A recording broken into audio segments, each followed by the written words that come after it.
प्यारे दर्शकों नमस्कार। आइए नजर डालते हैं हमारे प्यारे राज्य हरियाणा की तमाम बड़ी खबरों पर। वीडियो शुरू करने से पहले कमेंट बॉक्स में जय हिंद लिखकर हमें सपोर्ट करें। तो चलिए शुरू करते हैं। फरीदाबाद का सिविल अस्पताल फिर बना चर्चाओं का विषय। पोस्टमार्टम करने के लिए डॉक्टर ने परिजनों से मांगे 5,000 रुपए। फरीदाबाद के बीके सिविल अस्पताल स्थित मोर्चरी में तैनात डॉक्टर पर शव का पोस्टमार्टम करने के एवज में 5,000 की रिश्वत मांगने का गंभीर आरोप लगा है। इस घटना के सामने आने के बाद मृतक के परिजनों में भारी रोष फैल गया है और उन्होंने मोर्चरी परिसर में जमकर हंगामा किया। हंगामे की सूचना मिलने पर पुलिस मौके पर पहुंची और स्थिति को संभालने का प्रयास किया। गुस्साए परिजनों ने अस्पताल प्रशासन के खिलाफ की नारेबाजी। परिजनों का आरोप है कि डॉक्टर ने पोस्टमार्टम की प्रक्रिया शुरू करने से पहले उनसे 5,000 रुपए की मांग की। जब परिजनों ने पैसे देने से इनकार किया और उनका विरोध किया तो मामला और बिगड़ गया। कनिष्क चौहान का झज्जर पहुंचने पर grand welcome. Under 19 world cup में दिलाई जीत। झज्जर जिले के गांव कुलाना में अंडर 19 क्रिकेट वर्ल्ड कप में शानदार प्रदर्शन कर लौटे युवा क्रिकेटर कनिष्क चौहान का सोमवार को ग्रामीणों में भव्य स्वागत किया गया। गांव में इस उपलब्धि के लक्ष्य में सम्मान समारोह का आयोजन किया गया, जिसमें बड़ी संख्या में ग्रामीणों, खेल प्रेमियों और गणमान्य व्यक्तियों ने भाग लिया। पूरे गांव में उत्सव जैसा माहौल देखने को मिला और लोगों ने ढोल नगाड़ों व फूल मालाओं के साथ कनिष्क का जोरदार स्वागत किया। गांव पहुंचने पर सबसे पहले कनिष्क चौहान ने गांव के मंदिर में माथा टेक कर भगवान का आशीर्वाद लिया। इसके बाद आयोजित सम्मान समारोह में उन्हें फूल मालाएं पहनाकर सम्मानित किया गया। इस अवसर पर कनिष्क की मां सरिता चौहान ने तिरंगे के रंग की साड़ी पहनकर बेटे का स्वागत किया, जो देशभक्ति और गर्व का प्रतीक बना। प्रदेश में दिव्यांग खिलाड़ियों के लिए अलग स्टेडियम और बेहतर प्रशिक्षण सुविधाएं उपलब्ध कराई जाएंगी। नायब सैनी।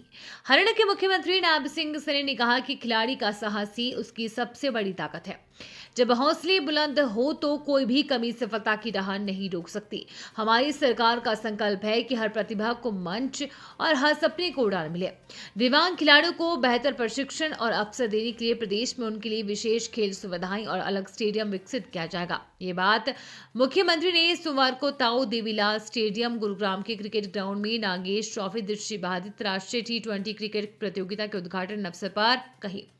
उन्होंने बतौर मुख्य अतिथि प्रतियोगिता का शुभारंभ करते हुए आयोजन के लिए 21 लाख रुपए की सहायता राशि देने की घोषणा की।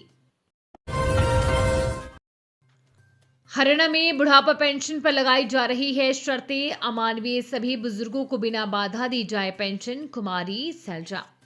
सिरसा के सांसद पूर्व केंद्रीय मंत्री एवं कांग्रेस महासचिव कुमारी सैलजा ने हरियाणा में वृद्धावस्था सम्मान भत्ता, बुढ़ापा पेंशन को फैमिली आईडी, आय सत्यापन और बिजली के बिल जैसी शर्तों से जोड़कर रोके जाने पर कड़ी आपत्ति जताई है। उन्होंने इसे बुजुर्गों के साथ अन्याय और अमानवीय व्यवहार करार दिया है। मीडिया को जारी आज एक बयान में कुमारी सैलजा ने कहा कि प्रदेश के अनेक बुजुर्ग जो वर्षों से पेंशन प्राप्त कर रहे थे, आज केवल तकनीकी और कागजी कारणों से अपनी पेंशन से वंचित हो रहे हैं। कभी फैमिली आईडी में त्रुटि, कभी आय का सत्यापन तो कभी बिजली बिल का बहाना बनाकर पेंशन रोक दी जाती है, जिससे बुजुर्गों को कार्यालयों के चक्कर लगाने पड़ते हैं। ये स्थिति प्रशासनिक संवेदनहीनता को दर्शाती है और बुजुर्गों के सम्मान के विपरीत है। हरियाणा में आईएमटी विकास में बाधा, जमीन की कमी पड़ी रुकावट, घटाया जा रहा है जमीनी क्षेत्रफल। हरियाणा सरकार ने पिछले दिनों में 10 नई आईएमटी बनाने की घोषणा की थी, लेकिन इस घोषणा को सिरे चढ़ाने में जमीन की कमी आड़ी आ रही है। ऐसे में सरकार इस योजना को सिरे चढ़ाने के लिए आईएमटी के जमीनी क्षेत्रफल में कटौती करने पर विचार कर रही है। जमीन की कमी के चलते आईएमटी का क्षेत्रफल 1500 की बजाय 1200 एकड़ तक किया जा सकता है। हरियाणा के उद्योग मंत्री रावण नरबीर सिंह ने बताया कि मुख्यमंत्री नायब सिंह सैनी ने वर्ष 2030 तक औद्योगिक विकास को और तेज करने के लिए 10 नई आईएमटी स्थापित करने की घोषणा की थी, जिनमें से 5 आईएमटी को स्वीकृति मिल चुकी है और उन्हें विकसित करने की प्रक्रिया प्रगति पर है। पिछले वर्ष उद्योग विभाग के बजट में 125% की वृद्धि की गई थी और आगामी बजट में इस वृद्धि को और अधिक बढ़ाया जाएगा। हीरो से कीमती कुबेर 11 करोड़ का ऑफर ठुकराया। अब 21 करोड़ की लगी बोली, मालिक बोले ये बिकाऊ नहीं। कुरुक्षेत्र के मेला ग्राउंड में चल रहे 41वें राज्य स्तरीय पशु मेले में 21 करोड़ रुपए का झोटा कुबेर पहुंचा। कुबेर को मिला जिला फतेहाबाद के नारौनी गांव के विकास भांबू मेले में लेकर आए। हालांकि उन्होंने कुबेर को चैंपियनशिप में नहीं उतारा। विकास ने कहा कि कुबेर ने करीब 3 महीने राजस्थान के पुष्कर में लगे दुनिया के सबसे बड़े अंतर्राष्ट्रीय मेले का खिताब अपने नाम किया है। जब कोई पीएचडी कर ले तो उससे दोबारा मैट्रिक करने की जरूरत नहीं होती। इसी मेले में कुबेर के 21 करोड़ में खरीदने के लिए इटली के मिडयेटर के साथ आंध्र प्रदेश की पार्टी आई थी। इससे पहले कुबेर की 11 करोड़ रुपए लग चुके थे। अगर कोई 50 करोड़ भी देगा तो वो कुबेर का सौदा नहीं करेंगे। 40 लाख का टैक्स बकाया, एमसीजी ने कर दी करोड़ों की संपत्ति सील। नगर निगम क्षेत्र में बकाया प्रॉपर्टी टैक्स की वसूली को लेकर सख्त रुख अपनाया जा रहा है। इसी कड़ी में नगर निगम के जोन 4 टैक्स शाखा की टीम ने कार्रवाई करते हुए सेक्टर 45 स्थित एक डिफॉल्टर संपत्ति को सील कर दिया।